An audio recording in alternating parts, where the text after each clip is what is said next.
is true. Only the names have been changed to protect the innocent. Fatima Cigarettes, best of all long cigarettes, brings you Dragnet.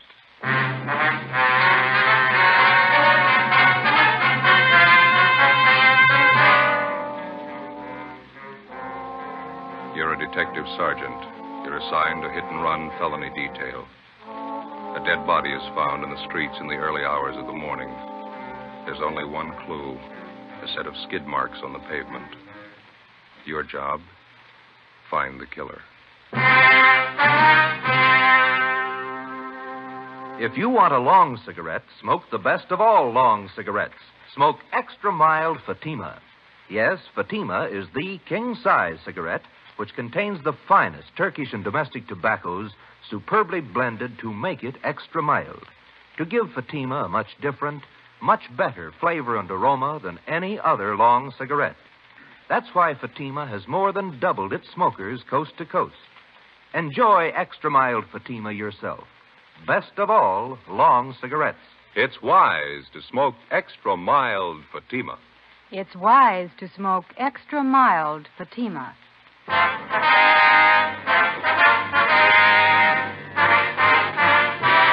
Dragnet, the documented drama of an actual crime. For the next 30 minutes, in cooperation with the Los Angeles Police Department, you will travel step by step on the side of the law through an actual case transcribed from official police files. From beginning to end, from crime to punishment, Dragnet is the story of your police force in action. It was Monday, April 19th. It was windy in Los Angeles. We were working the day watch out of Traffic Division. My partner is Ben Romero. The boss is Lieutenant Calfee, Commander AID. My name's Friday. It was 7:55 a.m. when I got to the second floor at 123 South Figueroa Street. Accident investigation. Hit and run felony detail. Hit and run felony. Morning, Joe. George? Yeah. How is it? Oh, it's not much better. Still aching. Oh, rough. A lousy thing kept me up most of the night. Check with that dentist I told you about? Yeah, I did. Says it's a wisdom tooth. See? This one here. Oh, yeah. Says it's got to come out. I'm supposed to go back and see him today. That's rough. Remember, a friend of mine had his wisdom teeth out. Hurt like the devil. Terrible. Finally pulled him. Ached for 5-6 days after. Right. Excuse me, Joe. Yeah, McD. Better have a 15-7 on that follow-up you handled yesterday, huh? Okay. I got most of it down. I'll finish it up. Friday? Hi. Ben come in yet? He's down the record bureau. Let's see that jaw of yours. Hasn't gone down much. It's a bad wisdom tooth. Dentist says he's going to have to yank it. Bum deal, eh? That's the first time I ever had any trouble with him. I remember a few years back, my sister Gertrude had trouble with a wisdom tooth in Pacton. Yeah? Whole side of her face was swollen. Poor kid was in terrible pain, full week. Even after they pulled it still hurt. Hi, Joe. Picked up the overnight reports down at Records, Mac. Here, Oh, thanks, Ben. This one on top here. I'd like to have you two check it out. Dead body report. Yeah. They left me a note on it. That's about all. Hard to figure. What's the story? Just what you see in the report. The victim is Edward Raymond Stokes, 732 Delano Street, apartment 2. His body was found in the gutter near 63rd and Vermont, 3 o'clock this morning. No witnesses. Only one piece of evidence. Yeah, see, they got it listed here. Skid marks near the body. Is that all? That's it. Parrot hit and run. Where's the body, Mac? Neighborhood mortuary out there. Emerald Hills Funeral Home. One of the deputy coroners handled the body. A fellow named Joe Larimore. Anybody claim it yet? No. Okay. Ben, you ready? Yeah, let's go. We'll check you later, Mac. Yeah. If you need any help, I've got McClellan and Rogers on hand. Right. How do we manage to draw all the choice ones? I don't know. Skid marks and a dead body. Yeah. Oh, say, I almost forgot. How's your jaw? Oh, it still hurts. Oh, it's tough. It's still swollen. Mm-hmm. What did Dennis say? Wisdom tooth. Oh, it's miserable. Yeah. Wife had the same thing a couple of years back. Dennis tried to yank the tooth, and it broke right in two. Finally got it out. That's good. Funny thing about wisdom teeth. What's that? After they pull them, hurts for 5-6 days.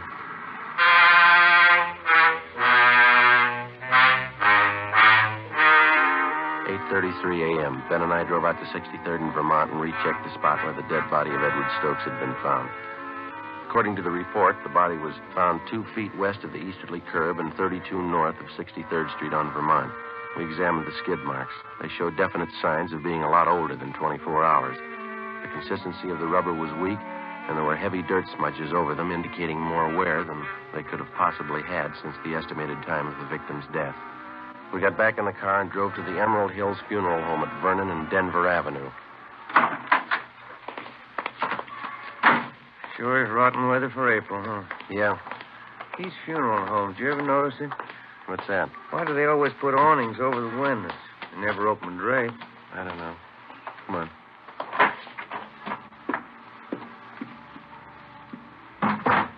Funeral going on. You know where the office is? There's a brass plate on that door over there. Let's have a look. Yes, sir. Here's somebody, Jim. Oh. Gentlemen, may I be of service? Police officers. I'd like to talk to Mr. Larimore. I believe he's a deputy coroner. I'm Mr. Larimore. You came about the hit-and-run victim? Yeah, that's right. This is Sergeant Romero. My name's Friday. We'd like to check the body if we could. Certainly. It's back this way. I understand you moved the body from the scene of the accident here to the mortuary. Yes, that's right. Early this morning. Unusual case. Careful, there's 2 steps down just inside the door. Thank you. Why do you say it's unusual, Mr. Larimore?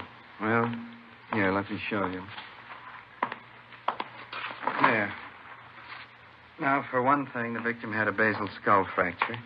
I don't know about you gentlemen, but in the hit-and-run cases I've handled, a basal fracture's a pretty rare thing. Well, it is possible, isn't it? Yes, it's possible. Anything's possible, as they say. But it's not usual. A few other things here, too. Yeah. Notice the victim's knee here. Single clean cut. Also, these wounds on the head. I've never seen anything like it in hit-and-run cases I've been called on. Yeah, a wound on the knee doesn't jibe, does it? If he was hit by a car, the knee should be skinned up quite a bit. Exactly. Well, you know how it usually is. The automobile hits the victim. There's always signs that the body was either dragged or thrown. Shredding of clothing, skinned knees, legs, elbows. No sign of that here. You don't think the victim could have been killed by hit-and-run cars, eh? No, I don't say that. It's possible that it might have been a car, but, well, let's say it's not very probable. Has anybody at all inquired about the body, Mr. Larimore? No one, no. That's funny. Oh, Mr. Larimore, may I see you a minute, please? All right, Tom. Excuse me a moment. Yeah, sure.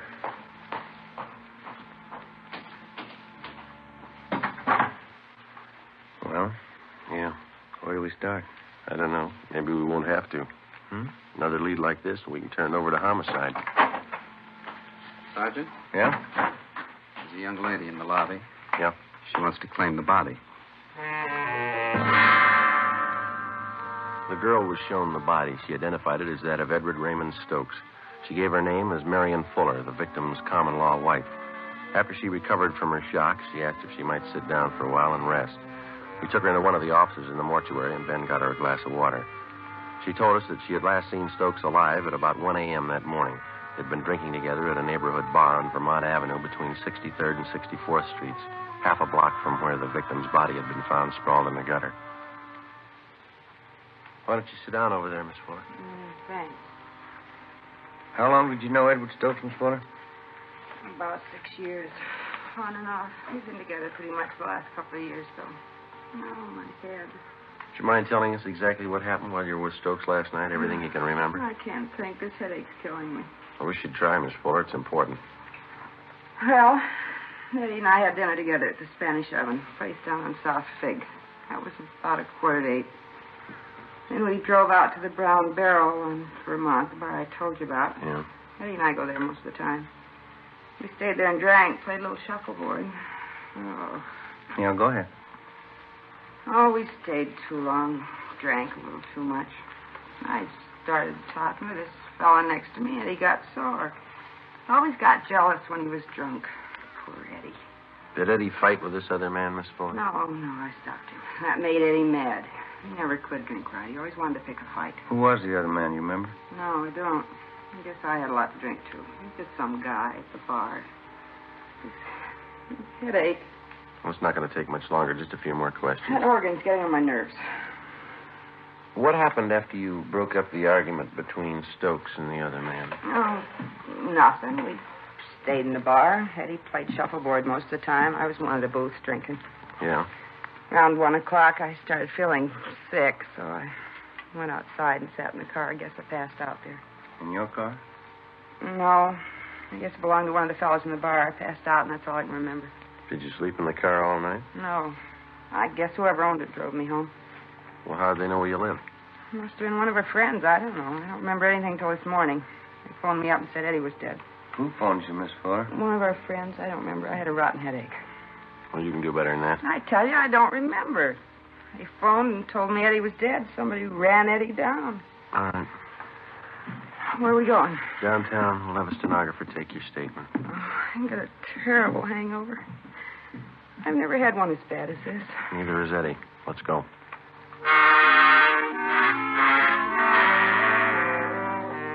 On the way back to the office, Ben stopped at a drugstore, and I picked up a box of aspirin. The wisdom tooth was giving me trouble again. The clerk at the soda fountain fixed something for Marion Fuller's hangover. When we got her back to the office, we questioned her for more than an hour, but she gave us only one additional piece of information. The victim, Eddie Stokes, had been married before and divorced. His ex-wife lived out in the valley with their 2 children, and on several occasions she came to see Stokes at the Vermont Avenue bar when he failed to make the monthly payments for the support of the children. Each time, they'd argued bitterly. We had a police stenographer take the forewoman's statement, and then she was released. 10:45 a.m., Sergeants Rogers and McClendon were assigned to check out the Vermont Avenue bar where Stokes had last been seen alive. Ben and I drove out to the valley to the home of Catherine Stokes, the victim's former wife. She met us on the front porch. Inside, it sounded like one of the children was practicing the piano. We told her what had happened. Last week, I think it was. Yes, Thursday last week. Eddie hadn't sent any money for the kids' support for 3 months. I hated to chase after him like that. There wasn't anything else I could do. Where did you meet him, Miss Stokes? That bar he used to hang around. It's over on Vermont, called the Brown Barrel or something. Mm-hmm. Oh, wouldn't you like to come inside? Yes, thank you.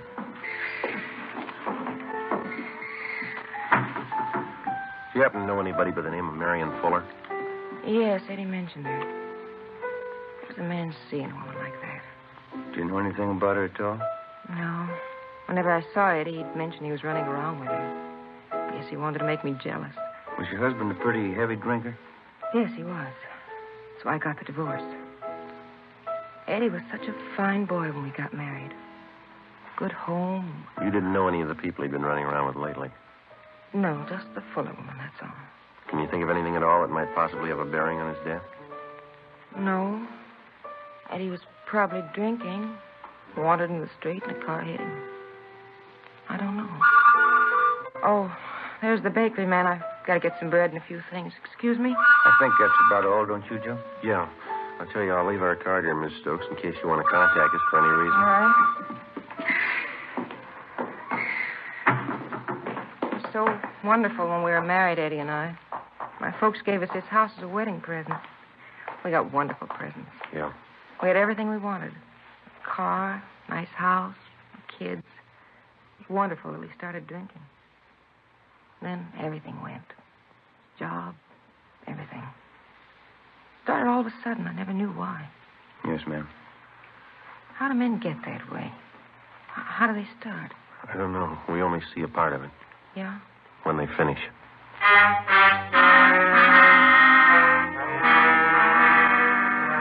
12 noon, Ben and I drove back into town to Vermont and 63rd Street for a meet with Sergeants Rogers and McClendon. They told us that they checked out the bartender who'd been on duty the night before and also 7 of his customers. Their stories were almost identical. Each of them remembered seeing Eddie Stokes at the bar. Each of them remembered he was playing shuffleboard, that he was drinking heavily, and that he left the bar at about 1:45 a.m. All of us had the idea that for some reason the bartender and the customers were lying. In most cases, it's hard to find 2 witnesses who tell identical stories, let alone 7. For the rest of that afternoon, Rogers, McClendon, Ben, and I spent our time canvassing the neighborhood in the vicinity of the Brown Barrel Tavern. 4:45 p.m. We talked to the proprietor of a small grocery store 2 blocks down the street from the tavern. He told us that he rarely visited the bar, but that he thought that the man who ran the butcher shop next to his place, Mr. Eugene Murray, was a regular patron of the Brown Barrel. So we went next door. Would you make that 2 pounds of ground round, Mr. Murray? We're having company tonight. Yes, ma'am. 2 pounds. Nice looking meat, huh, Joe? Yeah, those steaks look good, don't they? Mm-hmm.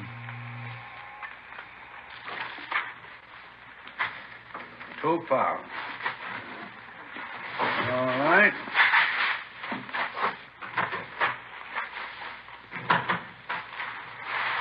Anything else now, Mrs. Gibney? Got some nice fresh kidneys today. No, George won't touch kidneys. That'll be all. You put it on the bill, won't you, Mr. Murray? Yes, ma'am.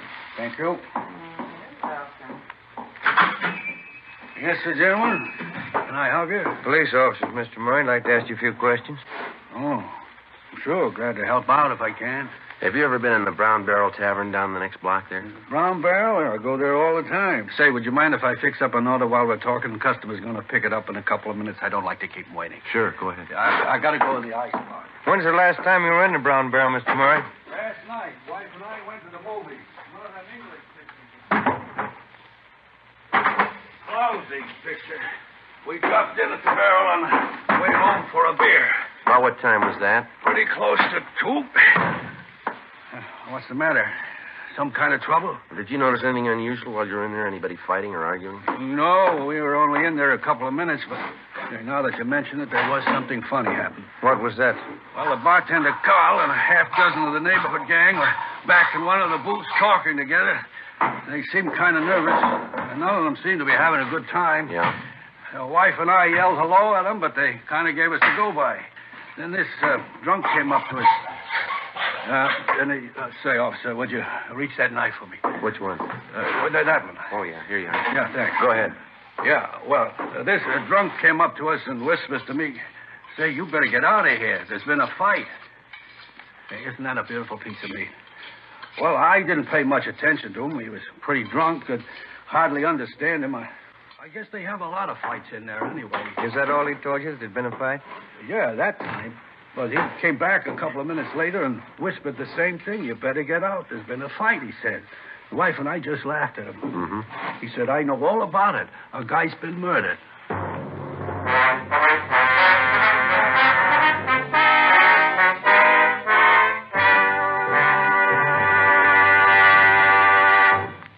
You are listening to Dragnet, the case history of a police investigation presented in the public interest by Fatima Cigarettes. Fatima, the long cigarette that has more than doubled its smokers coast to coast. And there's a very good reason for this amazing increase. Men and women everywhere are finding out it's wise to smoke extra mild Fatima. I agree, says Dick Hyland, sports columnist. I agree, says Shirley Gelman, registered nurse. I agree, says Frank Fenton, author. I agree, says Nancy Appel, news writer. Yes, all agree it's wise to smoke extra mild Fatima. So, enjoy extra mild Fatima yourself. The king-size cigarette which contains the finest Turkish and domestic tobaccos superbly blended to make it extra mild. You will prefer Fatima's much different, much better flavor and aroma. You will agree. It's wise to smoke extra mild Fatima. It's wise to smoke extra mild Fatima. Best of all, long cigarettes.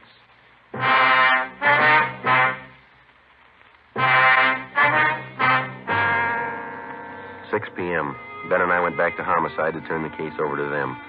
They asked us to handle the investigation for another day because they were short of men at the moment and because there was still a big doubt as to whether or not Eddie Stokes had really been murdered. Actually, the only solid lead we had was the second-hand testimony of a drunken witness, that and the deputy coroner's doubts that Stokes was actually the victim of a hit-and-run. Mr. Murray, the butcher, didn't know the name of the man who told him that there'd been a murder, and he could give us only a meager description. We brought Marion Fuller back in and re-questioned her. She stuck to her story. She didn't remember anything. She was released again. It looked like we were in for a long night. We went across the street for a bowl of soup and a sandwich, and when we got back, Ben called his wife and told her he'd be working late. I called my mother. Working late again? Oh, Joseph. How's your tooth feeling? Well, it's a little better, Ma. It's still pretty tender. I'm going to go to the dentist tomorrow. Yes, you've got to have that attended to right away. Bad teeth can poison your whole system. You be sure and see that dentist. Is he a good one? Yeah, he's okay. One of the fellas down here told me about him. I'll see you a little later, huh? Don't wait up. Yes, and you don't work too late, Joseph. You need your rest. Yeah, okay, Ma. Goodbye. All right, Joseph. Goodbye. Joe. Yeah? Just talked to that butcher's wife on the phone, Miss Murray. What'd she have to say? Asked her the same questions we asked Murray. She couldn't add much. Same story. Got something for you. Yeah, Matt? Rogers and McClendon just called in. They're still out at that bar. Yeah? Finally got somebody to talk a little. What'd they get?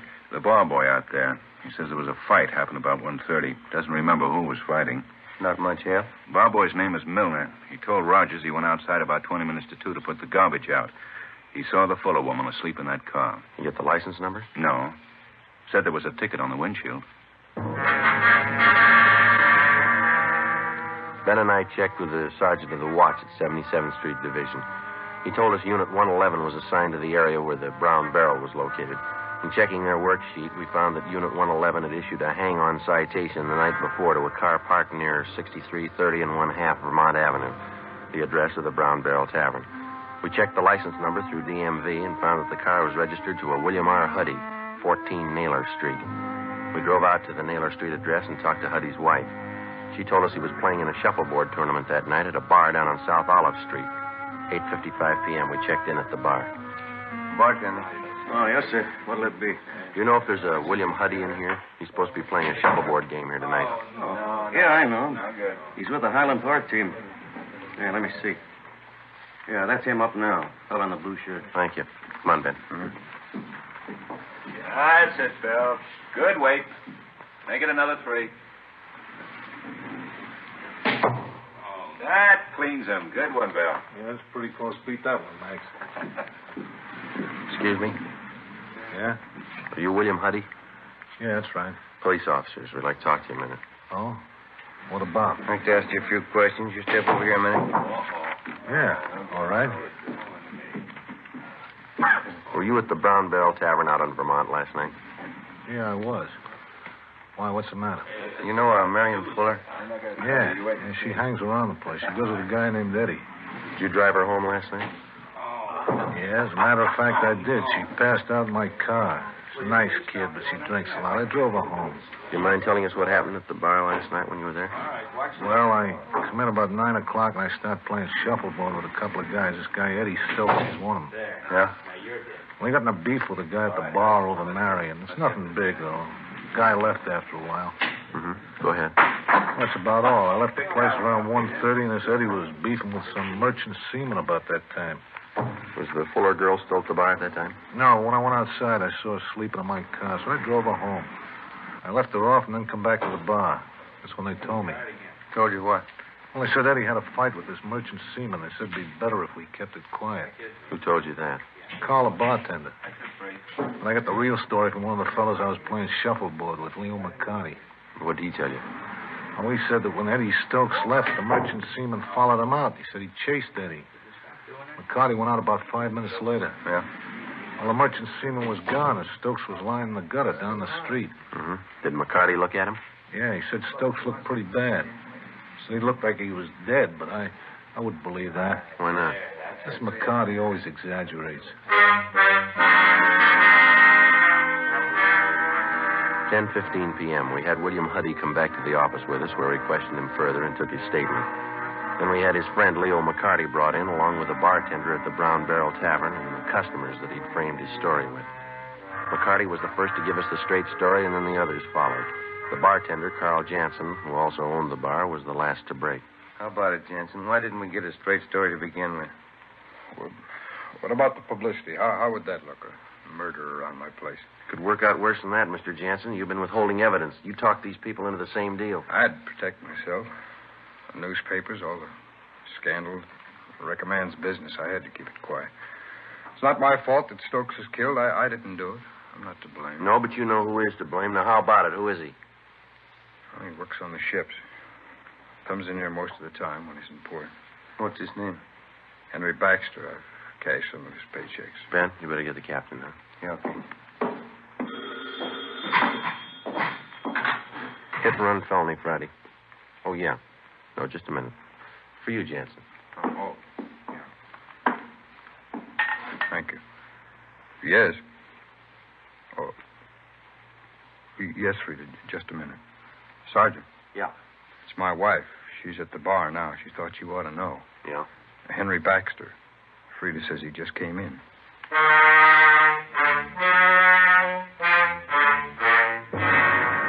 I talked to Jansen's wife and told her to delay Baxter as long as possible without arousing his suspicions. 11:25 p.m. Ben and I and Mr. Jansen, along with Rogers and McClendon, drove out to the Brown Barrel Tavern on Vermont. When we got there, Baxter was gone. Mrs. Jansen told us he was pretty drunk by the time he left the bar. She'd watched him go down one block, cross the street, and then enter a small nightclub on the opposite side called the Pink Shamrock.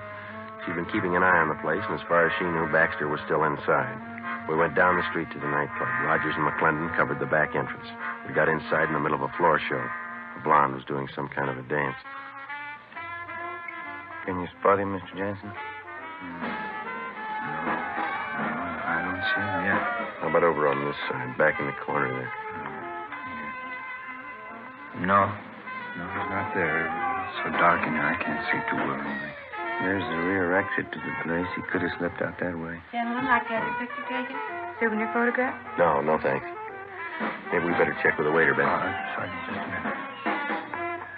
That man over there at that table. Where? Yeah, I'm almost positive. Where? Right there next to that pillar. Just behind it, you see.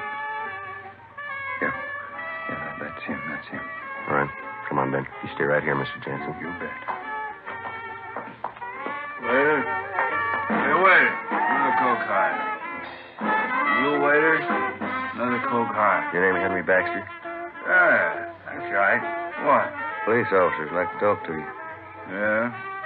Well, down. Outside. Outside nothing. Can't see the show. Let's go outside. Come on, Baxter. Hey, wait a minute. What's the beef, anyway? You know what the beef is. Sure, I know what the beef is. Come on, The lousy punk Eddie Stokes trying to give me a bad time. Now he knows what a bad time is. Baxter, come on. Lousy punk Stokes. I showed him how it's done. Keep your voice I down. slugged him. Pounded his head on the curb. He was drunk. He never knew what happened. Come on, outside. Hey, everybody, I killed Eddie Stokes. I killed him. Back down. Let's get him out of here. Yeah, okay. How's that tooth feel, Joe? Seems okay. Better have the dentist yank it out first thing in the morning. I think I'll hold off a while.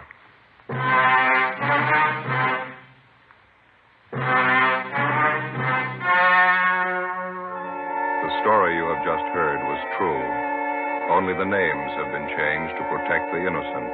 On July 30th, trial was held in Superior Court, Department 87, City and County of Los Angeles, State of California. In a moment, the results of that trial. It's amazing how many long cigarette smokers are changing to extra mild Fatima. Here is the actual report.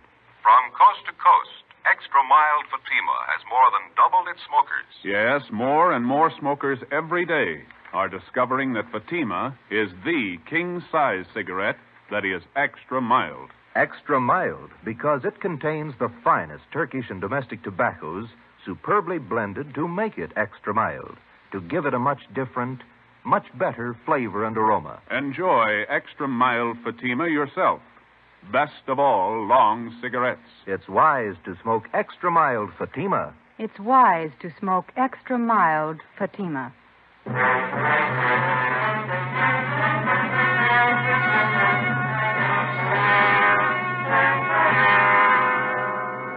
Henry John Baxter was tried and convicted in Superior Court of manslaughter. He received the sentence as prescribed by law and is now serving his term in the state penitentiary.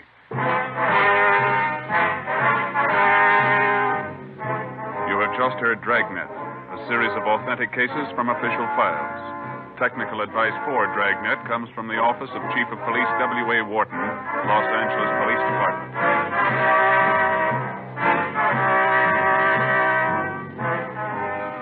Fatima Cigarettes, best of all long cigarettes, has brought you Dragnet, transcribed from Los Angeles.